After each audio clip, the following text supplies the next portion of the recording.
mga manonood natin yung parang pinento mo sa akin na Bill, sabi niya, she had no athletic bone in her body. Sabi niya nung high school, na-recruit siya ng Lasal. At kwento mo rin sa amin ito, mamaya, Noel, anong nangyari? Paano ngayon? Ikaw yung highest scorer ka pa nung second game, nung finals. Paano ka nakarating sa ganito level ngayon? Ang second year mo pa lang at marami ka pang ilalaro sa Lasal. Since first year ko, before first year ako, sobrang wala talaga akong alam. I mean, wala akong any sports background before. And yun nga, dahil na sa training nila coach, ito na yung result, and I'm looking forward na mas malaki pang years yung makukuha namin. Coach, well-known si Coach Ramil De Jesus, obviously not with us tonight, and we wish him a good vacation. Congratulations on the baby, by the way.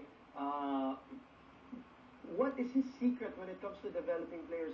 Hindi lang yung coaching and adjustment during games na nakita na natin yun all these years, but development of players. Yun talaga yung isa sa malalaking bagay na nakikita natin. Isang ano naman ni Coach din, yung tiyaga lang sa training, yung